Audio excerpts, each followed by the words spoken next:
Once again, welcome back to KCS Classes.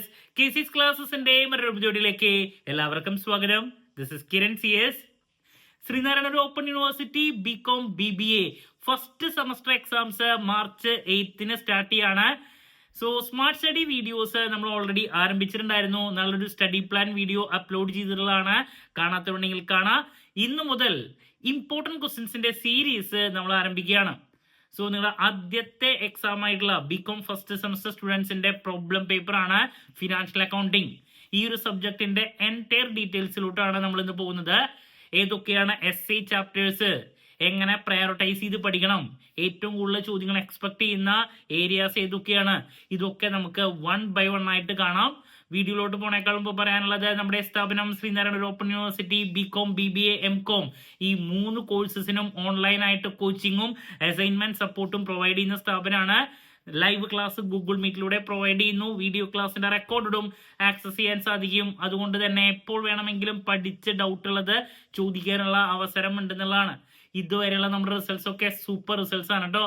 So നമ്മുടെ ക്ലാസ്സിൽ join ചെയ്ത് പഠിച്ച് നല്ല മാർക്ക് മേടിക്കാൻ താല്പര്യമുള്ള കുട്ടികൾക്ക് ഡിസ്ക്രിപ്ഷൻ ബോക്സിലുള്ള എൻ്റെ വാട്സപ്പ് നമ്പറിൽ കോൺടാക്ട് ചെയ്യാം, ക്ലാസ്സസ് ആക്സസ് ചെയ്യാം. ഓക്കെ, സോ നമുക്ക് എന്തെങ്കിലും വീഡിയോയിലോട്ട് പോകാം. അപ്പോൾ ബികോം ഫസ്റ്റ് സെമസ്റ്റർ സ്റ്റുഡൻസിന്റെ ഏറ്റവും ഇമ്പോർട്ടൻ്റ് ആയുള്ള പ്രോബ്ലം പേപ്പറാണ് ഫിനാൻഷ്യൽ അക്കൗണ്ടിങ്. സോ നമുക്ക് അതിൻ്റെ സിലബസിന്റെ ഡീറ്റെയിൽസിലോട്ട് പോവുകയാണെങ്കിൽ ടോട്ടൽ 6 ബ്ലോക്കുകളായിട്ട് ഡിവൈഡ് ചെയ്തിട്ടുണ്ട്. അതിൽ ഫസ്റ്റ് ബ്ലോക്ക് ഇൻട്രൊഡക്ഷൻ, അതിൽ 3 യൂണിറ്റ് വരുന്നു. Second block depreciation accounts 2 unit വരുന്നു. പിന്നെ bill of exchange, final accounts, പാർട്ണർഷിപ്പാണ് പിന്നെ വരുന്നത്. പാർട്ണർഷിപ്പ് 2 ബ്ലോക്കുകളായിട്ട് കാണാം. അപ്പോൾ നമ്മുടെ പ്രോബ്ലം പേപ്പർ ആണ്. അത് മാത്രമല്ല, ഈ ഒരു സിലബസ് നോക്കിയാൽ കാണാൻ സാധിക്കും ബേസിക്സും അതുപോലെ തന്നെ പാർട്ണർഷിപ്പും കൂടി മിക്സ് ചെയ്തിട്ടുള്ള ഒരു സബ്ജക്റ്റ് ആണ്. ഒരുപാട് ലെങ്തി ആണ് നമ്മുടെ ഈ ഒരു പേപ്പർ. സോ അതുകൊണ്ട് തന്നെ ഏറ്റവും കൂടുതൽ കുട്ടികൾ ചോദിക്കുന്ന ആദ്യത്തെ ചോദ്യത്തിനുള്ള മറുപടി, SI ചോദ്യങ്ങൾ ഏതൊക്കെയാണ് പ്രതീക്ഷിക്കുന്നത്, ഏതൊക്കെ ടോപ്പിക്സിൽ നിന്നാണ് പ്രതീക്ഷിക്കുന്നത്. അപ്പോൾ നിങ്ങളുടെ അടുത്ത് പറയാനുള്ള ആദ്യത്തെ കാര്യം, നിങ്ങൾ ഫസ്റ്റ് ബാച്ച് സ്റ്റുഡൻസ് ആണ്. 4 ഇയർ UGയുടെ ഫസ്റ്റ് ബാച്ച് നിങ്ങളാണ്. നിങ്ങൾക്ക് പ്രീവിയസ് ഇയർ ക്വസ്റ്റ്യൻ പേപ്പർ എന്ന് പറയാൻ ഒന്നും ഇല്ല. നിങ്ങളാണ് ആദ്യമായിട്ട് ഈ ഒരു പാറ്റേണിൽ ഈ ഒരു സിലബസിലെ എക്സാം എഴുതാൻ പോകുന്നത്. സോ അതുകൊണ്ട് തന്നെ ടോപ്പിക്സിന്റെ ഇമ്പോർട്ടൻസിന്റെ ബേസിലാണ് നമ്മൾ ഈ കാര്യങ്ങളൊക്കെ ഡിസ്കസ് ചെയ്യുന്നത്. ഓക്കെ, സോ നമുക്ക് SI 4 ചോദ്യങ്ങളാണ് വരുന്നത്. അതിൽ 2 ചോദ്യങ്ങൾക്ക് ആൻസർ ചെയ്യാണ് വേണ്ടേ. സോ ഒരു ചോദ്യത്തിന് 15 മാർക്ക്, അങ്ങനെ 30 മാർക്കാണ് SI വരുന്നത്. ഈ 4 SI ചോദ്യങ്ങൾ നമുക്ക് 4 ബ്ലോക്കിൽ നിന്നായിട്ട് എക്സ്പെക്ട് ചെയ്യാം. അപ്പൊ നമ്മൾ പ്രതീക്ഷിക്കുന്ന ആദ്യത്തെ കമ്പൽസറി SI ക്വസ്റ്റ്യൻ എന്ന് പറയുന്നത് ഫൈനൽ അക്കൗണ്ട്സ് ആണ്. നിർബന്ധമായി നമുക്ക് പ്രതീക്ഷിക്കാം final accounts of sole proprietor. എല്ലാ ക്വസ്റ്റ്യൻ പേപ്പറിലും നമുക്ക് SI വരാറുള്ള ഒരു ടോപ്പിക്കാണ്. ഇപ്പൊ നിങ്ങൾ +1 പഠിച്ചിട്ടുള്ള ഒരു ടോപ്പിക്കാണ്. ട്രേഡിംഗ് PNL ബാലൻസ് ഷീറ്റ് വരച്ച് അല്ലെ കാര്യങ്ങൾ വിത്ത് അഡ്ജസ്റ്റ്മെന്റ് ഉള്ള ഒരു പ്രോബ്ലം ആണ് നമ്മൾ SIക്ക് ആദ്യത്തെ പ്രതീക്ഷിക്കുന്നത്. പ്രോബ്ലം 4 SI ആവുമ്പോൾ മെജോറിറ്റി കണ്ടുവരാറ് 1 തിയറിയും 3 പ്രോബ്ലം. ഇനി അതല്ല 2 തിയറി 2 പ്രോബ്ലം വരാനുള്ള സാധ്യത വളരെ കുറവാണ്. മിക്ക പേപ്പറിലും 3 പ്രോബ്ലംസും 1 തിയറി ചോദ്യമാണ് കണ്ടുവരാറ്. ഓക്കെ, അപ്പോൾ കമ്പൽസറി ഫൈനൽ അക്കൗണ്ട് ഒരു ചോദ്യം കേട്ടോ. രണ്ടാമത് നമ്മൾ SIക്ക് എക്സ്പെക്ട് ചെയ്യുന്ന ഒരു പ്രോബ്ലം എന്ന് പറയുന്നത് അഡ്മിഷൻ ആണ്. പാർട്ണർഷിപ്പിൽ നിന്ന് അഡ്മിഷന്റെ റിലേറ്റ് ചെയ്തിട്ടുള്ള ഒരു പ്രോബ്ലം നമുക്ക് SIക്ക് പ്രതീക്ഷിക്കാം. അതാണ് നെക്സ്റ്റ് ഒരു സജഷൻ പറയാനുള്ളത്. ഓക്കെ, അപ്പൊ രണ്ടാമത് പാർട്ണർഷിപ്പ് അക്കൗണ്ട്സിൽ അഡ്മിഷൻ. നമ്പർ 3 നമ്മൾ പ്രതീക്ഷിക്കുന്നത് ഡിപ്രീസിയേഷന് റിലേറ്റ് ചെയ്തിട്ടുള്ള പ്രോബ്ലം. അത് ഫിക്സഡ് ഇൻസ്റ്റാൾമെന്റോ അല്ലെങ്കിൽ റിട്ടേൺ ഡൗൺ വാല്യൂ മെത്തേഡോ, അതിൽ ഏതെങ്കിലും ഒരു മെത്തേഡ്. കൂടുതൽ എക്സ്പെക്ട് ചെയ്യുന്നത് റിട്ടേൺ ഡൗൺ വാല്യൂ മെത്തേഡാണ്. ആ മെത്തേഡ് പ്രകാരമുള്ള ഒരു പ്രോബ്ലം. സോ ഇത് 3ആണ് ഞാൻ ഏറ്റവും കൂടുതൽ പ്രോബ്ലംസിൽ എക്സ്പെക്ട് ചെയ്യുന്ന ചോദ്യങ്ങൾ. ഇനി തിയറി ആയിട്ട് നമുക്ക് പ്രതീക്ഷിക്കാൻ സാധിക്കുന്നത് ഫസ്റ്റ് ചാപ്റ്ററിലെ അക്കൗണ്ടിങ്ങിന്റെ ബേസിക്സ് എന്താണ് accounting, then principles, different concepts ഇല്ലേ, അത് നമുക്ക് തിയറി ആയിട്ട് ഒരു SI ചോദിക്കാം. പിന്നെ രണ്ടാമത് തിയറി ആയിട്ടുള്ളത് പാർട്ണർഷിപ്പ് ഡീഡ് എക്സ്പ്ലെയിൻ ചെയ്യാൻ വേണ്ടിയിട്ടുള്ള ഒരു ചോദ്യം നമുക്ക് പ്രതീക്ഷിക്കാം. അപ്പൊ ഇതൊക്കെയാണ് തിയറി ചോദ്യങ്ങളായിട്ട് നമ്മൾ കൂടുതൽ കണ്ടുവരാറ് ഇതിന്റെ ടോപ്പിക്സിന്റെ ബേസിൽ. അപ്പോൾ SI ചോദ്യങ്ങൾ ആദ്യം തന്നെ എടുത്തു പറഞ്ഞു എന്ന് മാത്രം. നിങ്ങൾ പഠിക്കുന്ന സമയത്ത് ഒരു കാരണവശാലും ബുക്ക് എടുത്ത് ആ ഓർഡറിൽ പഠിച്ചു തുടങ്ങരുത്. ഞാൻ പറഞ്ഞു നമുക്ക് ഏറ്റവും കൂടുതൽ മാർക്സ് വരുന്ന ഏരിയാസ് എസ്സേസ്, അപ്പോൾ അങ്ങനത്തെ ഏരിയാസ് ആദ്യം പഠിച്ച് അവസാനിപ്പിക്കുക. നമ്മൾ സേഫ് ആവണം. സ്മാർട്ട് സ്റ്റഡി എന്ന് പറയുമ്പോൾ അതാണ് ഉദ്ദേശിക്കുന്നത്. അപ്പോൾ ഞാൻ പറഞ്ഞു ഫൈനൽ അക്കൗണ്ട്സ് നിർബന്ധമായിട്ടും നമുക്ക് എസ്സേ പ്രതീക്ഷിക്കാം, number 1. Then admission number 2. Then depreciation number 3. Then അക്കൗണ്ട്സിന്റെ ബേസിക് തിയറി, പ്രിൻസിപ്പിൾസ്, കൺസെപ്റ്റ്, അതൊരു തിയറി ചോദ്യം. അതുപോലെ തന്നെ പിന്നെ ഞാൻ പറഞ്ഞു പാർട്ണർഷിപ്പ് ഡീഡ്, പാർട്ണർഷിപ്പ് എന്താണ്, അതിന്റെ ഫീച്ചേഴ്സ്, ഇതൊക്കെ ഇൻക്ലൂഡ് ചെയ്തുള്ള ഒരു തിയറി ചോദ്യം. സോ ദാറ്റ്സ് അബൌട്ട് എസ്സേസിന്റെ ഡീറ്റെയിൽസ്. ക്ലാരിറ്റി കിട്ടിയെന്ന് പ്രതീക്ഷിക്കുന്നു. ഇനി പഠിക്കേണ്ട ഓർഡർ, പ്രയോറിറ്റൈസ് ചെയ്യേണ്ടത് എങ്ങനെയാണെന്നുള്ളതാണ് രണ്ടാമത് പറയാനുള്ളത്. സോ ഇതിൽ ആദ്യത്തെ മൊഡ്യൂൾ എന്ന് പറയുന്നത് ബേസിക്സ് മാത്രമാണ്. അതിൽ എന്താണ് അക്കൗണ്ടിങ്ങിന്റെ അഡ്വാൻറ്റേജ്, സ്കോപ്പ്, അങ്ങനെയുള്ള principles, concepts, accounting standard process. അതിനുശേഷം നമുക്ക് ഈ ജേണൽ ലെഡ്ജർ, ട്രയൽ ബാലൻസ് കാര്യങ്ങളൊക്കെ കാണാൻ സാധിക്കും. അപ്പോൾ ഇതിൽ ആദ്യത്തെ ഈ പറയുന്ന ഏരിയാസിൽ നിന്ന് 2 മാർക്സിന്റെ ചോദ്യങ്ങളും 5 മാർക്സിന്റെ കാര്യങ്ങളൊക്കെയാണ് കണ്ടുവരാറ്. അപ്പോൾ നിങ്ങൾ അക്കൗണ്ടിങ് പഠിച്ചു തുടങ്ങാൻ വേണ്ടിയിട്ട് അക്കൗണ്ടിങ് എന്താ അതിൻ്റെ ബേസിക് തിയറി ഒക്കെ നോക്കാം. ദെൻ ജേണൽ ലെഡ്ജറൊക്കെ ക്വിക്കായിട്ട് നോക്കി പോവാ. അതല്ലാണ്ട് കൂടുതൽ സമയം അവിടെ സ്പെൻഡ് ചെയ്യരുത്. ദെൻ അതിന് ശേഷം അപ്പോൾ നിങ്ങൾ ഫസ്റ്റ് മൊഡ്യൂള് എന്തായാലും ബേസിക്സ് വെച്ചിട്ട് സ്റ്റാർട്ട് ചെയ്യണം. ദെൻ ഈ ഫസ്റ്റ് മൊഡ്യൂൾ പഠിച്ചതിന് ശേഷം നിങ്ങൾ നേരെ പഠിക്കേണ്ടത് ഫൈനൽ അക്കൗണ്ടാണ്. ഞാൻ പറഞ്ഞ എസ്സേ ചോദ്യങ്ങൾ വരുന്നത് അല്ലേ, ഒരു ടോപ്പിക്കാണ് ഫൈനൽ അക്കൗണ്ട് എന്ന് പറയുന്നത്. അപ്പോൾ അതുകൊണ്ട് തന്നെ ഫസ്റ്റ് 3 യൂണിറ്റ് പഠിച്ച് നെക്സ്റ്റ് നിങ്ങൾ നേരെ ചാടേണ്ടത് ഫൈനൽ അക്കൗണ്ട് പ്രിപ്പറേഷൻ്റെ കാര്യമാണ്. അത് ശരിക്കും കണ്ടിന്യൂഷനാണ്. നമ്മുടെ എന്താണ് ട്രയൽ ബാലൻസിൻ്റെ പ്രിപ്പറേഷൻ കഴിയുന്നതാണ് യൂണിറ്റ് 3. അതിനുശേഷം കണ്ടിന്യൂഷനായിട്ട് ഫൈനൽ അക്കൗണ്ട്സ് സോൾ പ്രൊപ്പറേറ്റർ പഠിക്കുക. ദെൻ അതിനുശേഷം നെക്സ്റ്റ് നിങ്ങൾ ഡിപ്രീസിയേഷൻ പഠിക്കുക. ഓക്കെ, ഡിപ്രീസിയേഷൻ്റെ പ്രിപ്പറേഷൻ്റെ ശേഷം പഠിച്ചതിന് ശേഷം പിന്നെ പാർട്ണർഷിപ്പ് അക്കൗണ്ട്സിൻ്റെ ഡീറ്റെയിൽസിലോട്ട് പോകുക. പാർട്ണർഷിപ്പിൻ്റെ ഡീറ്റെയിൽസിലോട്ട് പോകുമ്പോൾ ഏറ്റവും ശ്രദ്ധിക്കേണ്ടത് വലിയ സബ്ജക്റ്റാണ്. ശരിക്കും പറഞ്ഞാൽ വലിയ ടോപ്പിക്സ് ആണ്. പാർട്ണർഷിപ്പിൻ്റെ ഡീറ്റെയിൽസിലോട്ട് പോകുമ്പോൾ പറയാനുള്ളത് പാർട്ണർഷിപ്പ് വലുതാണ്, ലെങ്തിയാണ്. അപ്പോൾ അതിൽ പാർട്ണർഷിപ്പിനെ പറ്റിയുള്ള ബേസിക് തിയറി കാര്യങ്ങൾ, അതുമാത്രമല്ല അതിൽ ഫിക്സഡ് മെത്തേഡ്, അതുപോലെ തന്നെ ഫ്ലക്ച്വേറ്റിംഗ് മെത്തേഡ്, അതിൻ്റെ കാര്യങ്ങൾ, P&L അപ്രോപ്രിയേഷൻ്റെ കാര്യങ്ങൾ, ഗുഡ് വില്ലിൻ്റെ ട്രീറ്റ്മെൻറ്റ്, അതിലോട്ട് കൂടുതൽ ഫോക്കസ് ചെയ്ത് പിന്നെ അഡ്മിഷന് കൂടുതൽ ഇമ്പോർട്ടൻസ് കൊടുക്കുക. ഓക്കെ, പിന്നെ ഈ പറയുന്ന റിട്ടയർമെൻറ്റ് ഡെത്ത് ഒക്കെ ഉണ്ട്. അപ്പോൾ കൂടുതൽ ഇമ്പോർട്ടൻസ് നിർബന്ധമായും അഡ്മിഷന് കൊടുക്കുക. ദെൻ ഫൈനലി നിങ്ങൾ ബിൽ ഓഫ് എക്സ്ചേഞ്ചിൻ്റെ ഡീറ്റെയിൽസിലോട്ട് പോവുക. അപ്പോൾ ഇങ്ങനെ പ്രയോറിറ്റൈസ് ചെയ്ത് പഠിക്കാൻ ശ്രമിക്കുക. ഇൻട്രൊഡക്ഷൻ ആദ്യത്തെ, അതിനുശേഷം ഫൈനൽ അക്കൗണ്ട് പഠിക്കുക, പാർട്ണർഷിപ്പിലോട്ട് പോവുക, finally bill of exchange. Okay, ഇനി നമുക്ക് ചാപ്റ്റർ വൈസ് എന്താണ് ഡീറ്റെയിൽസിലോട്ട് പോകാം. ഓരോ ചാപ്റ്ററിലും നമ്മൾ ഫോക്കസ് ചെയ്യേണ്ട ഏരിയാസ് കാണാം. സോ ആദ്യം ഇൻട്രൊഡക്ഷൻ ആണ് അക്കൗണ്ടിങ്ങിൻ്റെ. അപ്പോൾ എന്താണ് അക്കൗണ്ടിങ്? 2 മാർക്സിന് പ്രതീക്ഷിക്കാം, നിർബന്ധമായും പഠിക്കുക അക്കൗണ്ടിങ് എന്താന്നുള്ളത്. ദെൻ നെക്സ്റ്റ് ഈ പറയുന്ന സ്കോപ്പ് നോക്കി വയ്ക്കുക. അതിൽ financial accounting, management accounting, cost accounting, ഇതൊക്കെ 2 മാർക്കിന് പ്രതീക്ഷിക്കാം. അഡ്വാൻറ്റേജസ്, ഡിസഡ്വാൻറ്റേജസ് നിർബന്ധമായും പഠിക്കുക. ഞാൻ പറഞ്ഞു ഒരു എസ്സേ തിയറി ആയിട്ട് ഇടാൻ സാധ്യതയുണ്ടെങ്കിൽ അക്കൗണ്ടിങ് എന്താണ്, അതിൻ്റെ അഡ്വാൻറ്റേജ് ഡിസഡ്വാൻറ്റേജസ് ചോദിക്കാം. പിന്നെ യൂസേഴ്സ് ഓഫ് അക്കൗണ്ടിങ് ഇൻഫർമേഷൻ 2 മാർക്കിന്റെ ചോദ്യമാണ്. The most important topic gap, generally accepted accounting principle. 2 മാർക്കിന് എന്താണ് ഗ്യാപ്പ് എന്ന് ചോദിക്കാറുണ്ട്, നിർബന്ധമായും പഠിക്കണം. പിന്നെ ഞാൻ പറഞ്ഞു തിയറി, അഗെയിൻ എസ്സേ ടോപ്പിക്കായിട്ടും 2 മാർക്കിന്റെ തിയറി ചോദ്യങ്ങളായിട്ടും എല്ലാ ക്വസ്റ്റ്യൻ പേപ്പറിലും വരാറുള്ളതാണ് അക്കൗണ്ടിങ് കൺസെപ്റ്റ്സ് അല്ലെങ്കിൽ അക്കൗണ്ടിങ് അസംപ്ഷൻ. പലപ്പോഴും ഈ കൺസെപ്റ്റിലെ ഏതെങ്കിലും ഒരെണ്ണം നിർബന്ധമായും 2 മാർക്കിനെ പ്രതീക്ഷിക്കാം. എസ്പെഷ്യലി ബിസിനസ് എൻറ്റിറ്റി കൺസെപ്റ്റ് എന്താണ്, മണി മെഷർമെന്റ്, ഗോയിങ് കൺസെന്റ്, ഇങ്ങനെ അക്കൗണ്ടിങ് പീരീഡ്, ഈ കൺസെപ്റ്റിലെ ഏതെങ്കിലും 1-2 2 മാർക്കിന് എടുത്ത് ചോദിക്കാം. അത് മാത്രമല്ല ഞാൻ പറഞ്ഞു explain accounting assumptions, concepts, principles, ഇതൊക്കെ എക്സ്പ്ലെയിൻ ചെയ്യാൻ വേണ്ടിയിട്ട് ഒരു എസ്സേയും ചോദിക്കാം. ഓക്കെ, അപ്പോൾ 2 മാർക്കിനെ ഞാൻ പറഞ്ഞു ഇപ്പോൾ പീരീഡ് കൺസെപ്റ്റോ ഗോയിങ് കൺസേണോ മണി മെഷർമെന്റ് എൻറ്റിറ്റി ഒക്കെ റിപ്പീറ്റ് ആണ്. ഡ്യൂൽ ആസ്പെക്ട്, ഇതൊക്കെ എന്താണെന്നുള്ളത് 2 മാർക്കിൻ്റെ ഏതെങ്കിലും ഒരെണ്ണം എടുത്ത് ചോദിക്കാം. അതല്ലെങ്കിൽ ഇതൊരു എസ്സേ ടോപ്പിക്കായിട്ടും പ്രതീക്ഷിക്കാം. 2 മാർക്കിന് വരുമ്പോൾ നമ്മൾ ഏറ്റവും കൂടുതൽ കണ്ടുവന്നിട്ടുള്ളത് ഞാൻ പറഞ്ഞു എൻറ്റിറ്റി, മണി മെഷർമെന്റ്, അതുപോലെ തന്നെ duality, dual concept, then historical cost concept, ഇതൊക്കെയാണ് കൂടുതൽ 2 മാർക്സിൻ്റെ തന്നെ കണ്ടുവന്നിട്ടുള്ളത്. So that's about first chapter. വളരെ ഇമ്പോർട്ടൻ്റ് ആയിട്ടുള്ളൊരു ചാപ്റ്ററാണ്. ഫസ്റ്റ് നിർബന്ധമായി ഞാൻ പറഞ്ഞ കാര്യങ്ങളൊക്കെ നോക്കുക. നെക്സ്റ്റ് അക്കൗണ്ടിങ് സ്റ്റാൻഡേർഡ്സ് ആണ്. എന്താണ് അക്കൗണ്ടിങ് സ്റ്റാൻഡേർഡ് എന്ന് നോക്കാം. അതിൻ്റെ ഒബ്ജക്റ്റീവ്സ്, അഡ്വാൻറ്റേജ്, തിയറി നോക്കാം. അത് കൂടുതൽ ഒന്നും അങ്ങനെ തിയറി ആയിട്ട് ഇടാൻ ചോദിക്കുകയാണെങ്കിൽ ഈ പറഞ്ഞ ഒബ്ജക്റ്റീവ്സും അഡ്വാൻറ്റേജ് ആണ് നമ്മൾ പ്രതീക്ഷിക്കുന്നത്. നോക്കി വയ്ക്കാം.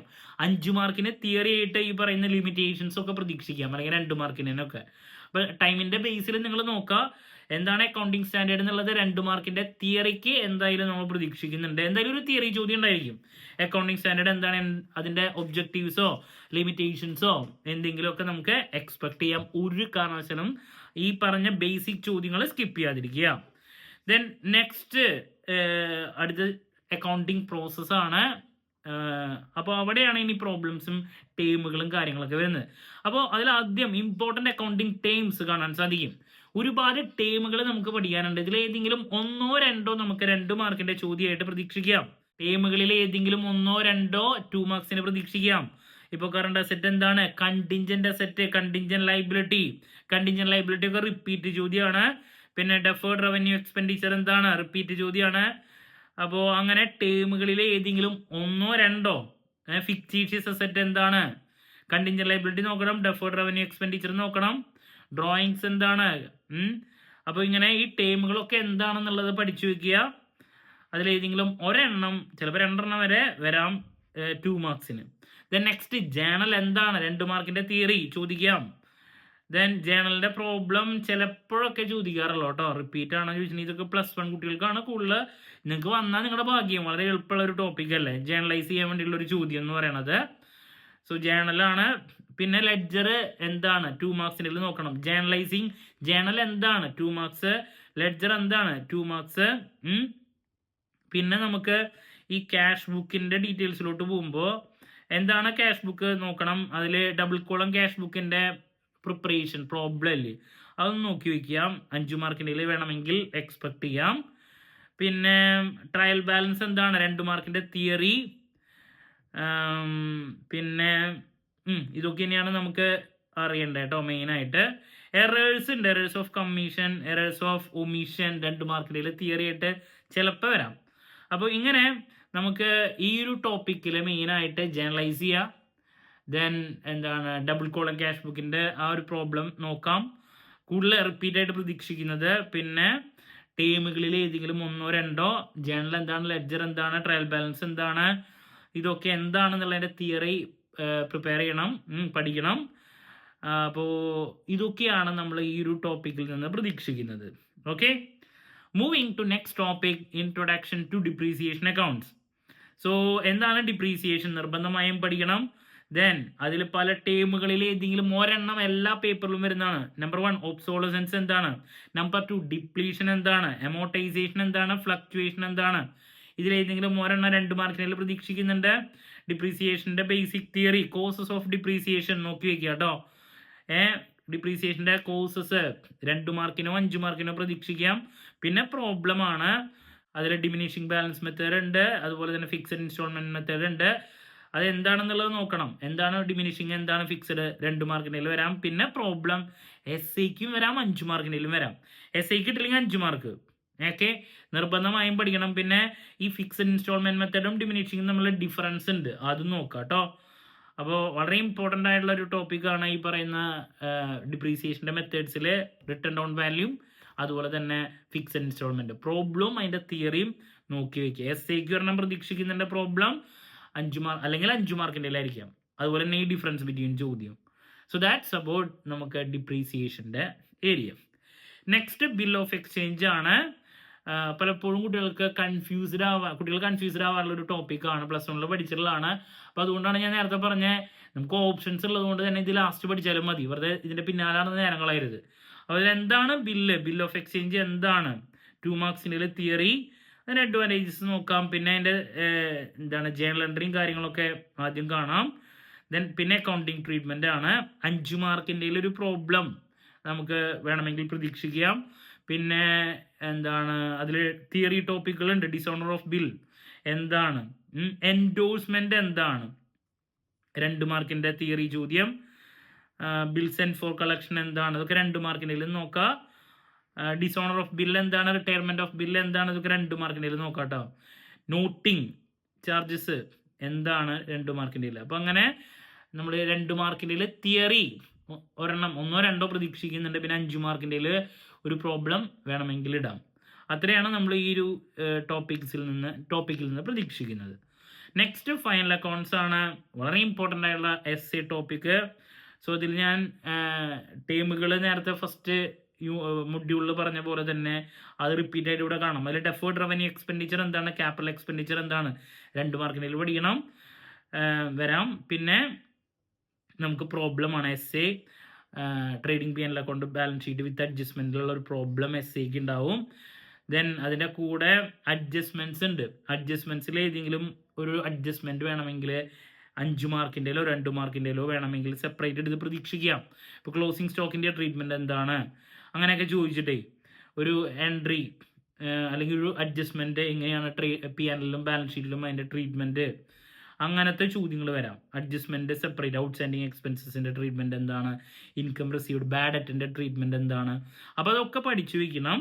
എസ് എക്ക് എന്തായാലും ഒരെണ്ണം നമ്മൾ ഈ ഒരു ടോപ്പിക്കാണ് എക്സ്പെക്റ്റ് ചെയ്യുന്നത്. ഓക്കെ, അപ്പോൾ ഇതിൽ വേറെ ഒന്നും പറയാനില്ല. ഒരു എസ് എ ടോപ്പിക്കാണത്, നിർബന്ധമായും കവർ ചെയ്യാൻ ശ്രമിക്കുക കേട്ടോ. കമ്പൽസറി ചോദ്യമാണ്. ദാറ്റ്സ് അബൌട്ട് നമ്മുടെ സോൾ പ്രൊപ്രൈറ്റർഷിപ്പ്. ഇനി നെക്സ്റ്റ് വരുന്നതാണ് പാർട്ട്ണർഷിപ്പ്.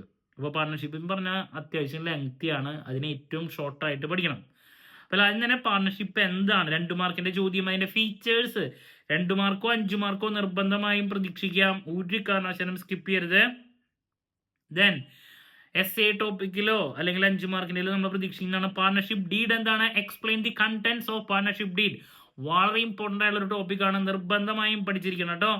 ദെൻ 5 മാർക്സിൻ്റെ ചോദ്യം, rules applicable in the absence of partnership deed. വളരെ ഇമ്പോർട്ടൻ്റ് ആയിട്ടുള്ള മറ്റൊരു തിയറി ചോദ്യം, രണ്ടും പഠിച്ചു വയ്ക്കണം. തിയറിയിൽ റിപ്പീറ്റ് ആയിട്ടുള്ളൊരു ഏരിയ ആണത്. Next preparation of partners capital account ആണ്. അതിൽ നമുക്ക് ക്യാപിറ്റൽ അക്കൗണ്ട് ഫിക്സഡും ഫ്ലക്ച്വേറ്റിംഗ് 2 മെത്തേഡ് ഉണ്ട്. അപ്പോൾ എന്താണ് ഫിക്സഡ്, എന്താണ് ഫ്ലക്ച്വേറ്റിംഗ് ക്യാപിറ്റൽ, അത് 2 മാർക്കിൻ്റെ തിയറി ചോദിക്കാം, പ്രോബ്ലം ആയിട്ടും ചോദിക്കാം കേട്ടോ. പിന്നെ നമുക്ക് ഇതിലൊരുപാട് എന്താണ് അഡ്ജസ്റ്റ്മെൻറ്റ് റിലേറ്റ് ചെയ്തുള്ള പ്രോബ്ലംസ് ഉണ്ട്. ഇൻട്രസ്റ്റ് ഓൺ ക്യാപിറ്റൽ, അതൊക്കെ ചിലപ്പോൾ വലിയൊരു സബ്ജക്റ്റ് ആയതുകൊണ്ട് തന്നെ ചിലപ്പോൾ വരാം. ഡ്രോയിങ്, ഇൻട്രസ്റ്റ് ഓൺ ക്യാപിറ്റലിൻ്റെ, ഇൻട്രസ്റ്റ് ഓൺ ഡ്രോയിങ്സിൻ്റെ ഒക്കെ ട്രീറ്റ്മെൻറ്റ്. പി ആൻഡ് അപ്രോപ്രിയേഷൻ്റെ പ്രോബ്ലംസ് ആണ് പിന്നെ വരുന്നത്. 5 മാർക്സിൻ്റെയിലാണ് അത് വരുന്നുണ്ടെങ്കിൽ വരാം പി ആൻഡ് അപ്രോപ്രിയേഷൻ്റെ പ്രോബ്ലം. ഓക്കെ, അപ്പോൾ എന്താണ് പാർട്ണർഷിപ്പ്, അതിൻ്റെ ബേസിക് തിയറി, ഫീച്ചേഴ്സും മറ്റു കാര്യങ്ങളും, പിന്നെ ഫിക്സഡ്, അതുപോലെ തന്നെ ഫ്ലക്ച്വേറ്റിംഗ്, പിന്നെ പി ആൻഡ് അപ്രോപ്രിയേഷൻ്റെ പ്രോബ്ലം. ഇത് 3 പ്രോബ്ലം ആണ്. പിന്നെ അഡ്ജസ്റ്റ്മെൻറ്റ്സ് ആണ് വരുന്നത്. അപ്പോൾ ഇതിൽ ഏതെങ്കിലും ഒരെണ്ണമാണ് നമ്മൾ പ്രതീക്ഷിക്കുന്നുള്ളൂ വരിക. അത് പറഞ്ഞാൽ കുറേ പഠിച്ചിട്ട് കുറച്ച് ഈ പറഞ്ഞ ഏരിയാസിൽ നിന്ന് വരല്ലോ, അങ്ങനെ ഒരു ബുദ്ധിമുട്ടുണ്ട്. തിയറി ഞാൻ എന്തായാലും പറഞ്ഞു നോക്കണം. പിന്നെ ഇപ്പോൾ പി ആൻഡ് അപ്രോപ്രിയേഷനോ അല്ലെങ്കിൽ ക്യാപിറ്റൽ അക്കൗണ്ട് അപ്രോപ്രിയേഷൻ, അതിലേതെങ്കിലും ഒരെണ്ണമായിരിക്കാം 5 മാർക്കിൻ്റെ ഇടാം. പിന്നെ പാർട്ണർഷിപ്പിൻ്റെ ഫൈനൽ അക്കൗണ്ട് ശരിക്കും അങ്ങനെ കണ്ടു വന്നിട്ടില്ല കേട്ടോ. പാർട്ണർഷിപ്പിൻ്റെ ഫൈനൽ അക്കൗണ്ട് വളരെ കുറവായിട്ടാണ് കണ്ടുവന്നിട്ടുള്ളത്. അതുകൊണ്ട് നിങ്ങളത് ലാസ്റ്റ് വേണമെങ്കിൽ ടൈമിൻ്റെ ബേസിൽ നോക്കിയാൽ മതി, കണ്ടുവന്നിട്ടില്ല. മെയിനായിട്ട് പിന്നെ അഡ്മിഷനാണ്, അഡ്മിഷൻ ഓഫ് എ പാർട്ട്ണർ. ഇപ്പോൾ എന്താണ് അഡ്മിഷൻ എന്നുള്ളത് നോക്കണം. പിന്നെ next the most important topic, sacrificing ratio എന്താണ്. 2 മാർക്കിൻ്റെ തിയറിയും പ്രോബ്ലവും വരാം. സാക്രിഫൈസിങ് റേഷ്യോ, ഗെയിനിങ് റേഷ്യോ അത് റിട്ടയർമെൻറ്റിലാണ്. അപ്പോൾ സാക്രിഫൈസിങ് റേഷ്യോയുടെ പ്രോബ്ലം വരാം, നിർബന്ധമായും പഠിക്കുക. പിന്നെ എസ് സിക്ക് ഈ പറയുന്ന അഡ്മിഷനെ റിലേറ്റ് ചെയ്തുള്ളൊരു പ്രോബ്ലം എന്തായാലും നമ്മൾ പ്രതീക്ഷിക്കുന്നുണ്ട്, വളരെ ഇമ്പോർട്ടൻ്റ് ആണ്. അതുപോലെ തന്നെ ഇതിൽ ഏറ്റവും ഇമ്പോർട്ടൻ്റ് ആയിട്ടുള്ള മറ്റൊരു ടോപ്പിക്കാണ് ഗുഡ് വിൽ. എന്താണ് good will, factors affecting good will, methods of valuation of good will, the most important topic. 5 മാർക്കിൻ്റെ നമുക്ക് ഇതിൽ ഏതെങ്കിലും ഒരെണ്ണം പ്രോബ്ലം പ്രതീക്ഷിക്കാം. വെയ്റ്റഡ് ആവറേജോ അല്ലെങ്കിൽ സിമ്പിൾ ആവറേജോ ക്യാപിറ്റലൈസേഷൻ മെത്തേഡോ ഇതിൽ ഏതെങ്കിലും ഒരെണ്ണം. ദെൻ തിയറി ഗുഡ് വിൽ എന്താണ്, ഈ പറയുന്ന പ്രോബ്ലം. ഗുഡ് വില്ലിൻ്റെ ഏരിയ സ്കിപ്പ് ചെയ്യരുത് കേട്ടോ. ഗുഡ് വില്ലിൻ്റെ തിയറിയും പ്രോബ്ലത്തിൽ 5 മാർക്കിൻ്റെ ഒരു പ്രോബ്ലം, പിന്നെ തിയറിയിൽ 2 മാർക്കിൻ്റെയും പ്രതീക്ഷിക്കാം. ആ ഫാക്ടേഴ്സ് എഫക്റ്റിംഗ് എന്നുള്ളത് ചോദ്യവും പ്രതീക്ഷിക്കാം. അപ്പോൾ ഗുഡ് വില്ല് വളരെ ഇമ്പോർട്ടൻ്റ് ആണ് പാർട്ട്ണർഷിപ്പിൽ. ഓക്കെ, അതുകൊണ്ടാണ് ഞാൻ പറഞ്ഞത് ഈ കാര്യങ്ങൾ ഇങ്ങനെ പിക്ക് ചെയ്ത് പഠിക്കണം. പിന്നെ അഡ്മിഷൻ്റെ ഒരു പ്രോബ്ലം എസ് സിക്കും പ്രതീക്ഷിക്കാമെന്ന് ഞാൻ പറഞ്ഞു. അഡ്മിഷൻ പഠിച്ചാൽ പിന്നെ റിട്ടയർമെൻറ്റിൻ്റെ ഡെത്ത് എളുപ്പമാണ്. കൂടുതൽ എക്സ്പെക്ട് ചെയ്യുന്ന അഡ്മിഷനാണ്. പിന്നെ റിട്ടയർമെൻ്റ് ആണ്. റിട്ടയർമെൻറ്റിൽ എന്താണ് റിട്ടയർമെൻറ്റ് പിന്നെ അതിൽ ഗെയിനിങ് റേഷ്യോയുടെ കാൽക്കുലേഷൻ, എന്താണ് ഗെയിനിങ് റേഷ്യോ എന്ന് വരാം. സാക്രിഫൈസിങ് റേഷ്യോ ചോദിച്ച പോലെ തന്നെ ഇവിടെ ഗെയിനിങ് റേഷ്യോ വരാം. പ്രോബ്ലം 2 മാർക്കിൻ്റെയിലോ 5 മാർക്കിൻ്റെയിലോ വരാം. ഓക്കെ, പിന്നെ ഈ പറഞ്ഞ പോലെ തന്നെ ഇതിൻ്റെ ഒരു ഫുൾ പ്രോബ്ലം ആണ്. അപ്പോൾ അഡ്മിഷനാണ് കൂടുതൽ പ്രതീക്ഷിക്കുക, അല്ലെങ്കിൽ റിട്ടയർമെൻറ്റ്. ഡെത്തിൽ പിന്നെ കാര്യമായിട്ടൊന്നുമില്ല. ഡെത്ത് ഓഫ് എ പാർട്ണർ എന്താണ് എന്നുള്ളൊരു ഇത് മാത്രമാണ്. കൂടുതൽ ഇമ്പോർട്ടൻസ് ഇവിടെ നമ്മൾ കൊടുക്കേണ്ടത് അഡ്മിഷൻ തന്നെയാണ്. അഡ്മിഷൻ പഠിച്ചാൽ പിന്നെ റിട്ടയർമെൻറ്റ് എളുപ്പമാണ്. ഓക്കെ, അപ്പോൾ ഇങ്ങനെയാണ് നമുക്ക് നമ്മൾ പ്രതീക്ഷിക്കുന്നത്. ഫസ്റ്റ് ക്വസ്റ്റ്യൻ പേപ്പർ ആയതുകൊണ്ട് തന്നെ എങ്ങനെയായിരിക്കും എന്നുള്ളത് നമുക്ക് അറിയില്ല. എന്നാലും സബ്ജക്റ്റിൻ്റെ ടോപ്പിക്സിൻ്റെ ഇമ്പോർട്ടൻസിൻ്റെ ബേസിലാണ് നമ്മൾ ഇങ്ങനൊരു അനാലിസിസ് നടത്തിയിട്ടുള്ളത്. അപ്പോൾ നിങ്ങൾ പഠിക്കുന്ന സമയത്ത് ബേസിക്സ് ഒക്കെ പഠിച്ച്, ഫൈനൽ അക്കൗണ്ട് പഠിച്ച്, ഡിപ്രീസിയേഷൻ പഠിച്ച്, പാർട്ണർഷിപ്പിലോട്ട് വരുമ്പോൾ അതിൻ്റെ ബേസിക് തിയറി ടോപ്പിക്കുകൾ പിക്ക് ചെയ്ത് പഠിച്ച്, ദെൻ സാക്രിഫൈസിങ് റേഷ്യോ, ഈ പറയുന്ന ഗെയിനിങ് റേഷ്യോ, ഇതൊക്കെ പിക്ക് ചെയ്ത് പഠിക്കണം. ഗുഡ് വില്ലിനെ പിക്ക് ചെയ്ത് പഠിക്കണം. അഡ്മിഷൻ്റെ ഫുൾ പ്രോബ്ലം നല്ല രീതിയിൽ പഠിക്കുക. റിട്ടയർമെൻറ്റും ഡെത്തും എന്താണെന്നൊക്കെ പഠിക്കണം കേട്ടോ. അതൊക്കെ 2 മാർക്കിൻ്റെ തിയറിയും വരും. ഓക്കെ, അപ്പോൾ ഇതൊക്കെയാണ് നിങ്ങൾ ഫോക്കസ് ചെയ്യേണ്ട ഏരിയാസ്. ദെൻ ലാസ്റ്റ് മൊമെൻറ്റിൽ പഠിക്കുന്ന കുട്ടികൾ ഏറ്റവും കൂടുതൽ ചോദിക്കുന്നതാണ്, ഒന്ന് പാസ്സാക്കണമെങ്കിൽ അതിന് ഞാൻ പറഞ്ഞു ബേസിക്സ് നോക്കിയിരിക്കണം. ആദ്യത്തെ ഞാൻ പറഞ്ഞ ഏരിയ ഫൈനൽ അക്കൗണ്ട് നോക്കിയിരിക്കണം. കാരണം ഇത്ര നോക്കുമ്പോൾ തന്നെ നമുക്ക് എസ് ഏകദേശം 2 കിട്ടിയിരിക്കും. ഡിപ്രീസിയേഷൻ, അപ്പോൾ നിങ്ങൾക്ക് പാസ് മാർക്കിനേക്കാൾ കൂടുതൽ കിട്ടാൻ ഈ 3 ഏരിയാസ് മിനിമം നോക്കിയാൽ മതി. ഫസ്റ്റ് ബ്ലോക്ക് അക്കൗണ്ടിങ്ങിൻ്റെ ബേസിക്സ്, ഫൈനൽ അക്കൗണ്ട്, ഡിപ്രീസിയേഷൻ. ഈ 3 ടോപ്പിക്സ് ആദ്യം പഠിച്ച് അവസാനിപ്പിച്ചതിന് ശേഷം ബാക്കിയുള്ള ഏരിയാസിലോട്ട് പോകുക. ഈ 3 നോക്കിയാൽ തന്നെ നിങ്ങൾക്ക് പാസ് മാർക്കിന് എബവ് കിട്ടും. കാരണം ഈ 3 ടോപ്പിക്സിൽ നിന്ന് നിങ്ങൾക്ക് 2 essay കിട്ടും. 2 മാർക്സിൻ്റെ ചോദ്യങ്ങൾ ഒരുപാട് ഉണ്ടായിരിക്കും. എസ്സേയും ഈ പറയുന്ന 5 മാർക്സിൻ്റെ ചോദ്യങ്ങളും ഉണ്ടായിരിക്കും. ഓക്കെ, ക്ലാരിറ്റി കിട്ടിയെന്ന് പ്രതീക്ഷിക്കുന്നു. ഇനി നമ്മൾ എക്സാമിന് ലാസ്റ്റ് ഡേ എക്സാമിനേഷൻ ടിപ്സോ അഡീഷണൽ ഓരോ പാർട്ടിലും പ്രതീക്ഷിക്കുന്ന ചോദ്യങ്ങളുടെ ഡിസ്കഷനും ഒക്കെ ആയിട്ട് എത്രയും പെട്ടെന്ന് തന്നെ നിങ്ങളുടെ മുമ്പിൽ എത്താമെന്നുള്ള പ്രതീക്ഷയോടെ നിർത്തുന്നു. എങ്കിലും കമൻറ്റ് ചെയ്യാതിനുള്ള എന്ത് ഡൗട്ട് ഉണ്ടെങ്കിലും കമൻറ്റ് ചെയ്യാതിനുള്ള മറുപടി ഞാൻ വീഡിയോസിലൂടെ നൽകുന്നതായിരിക്കും.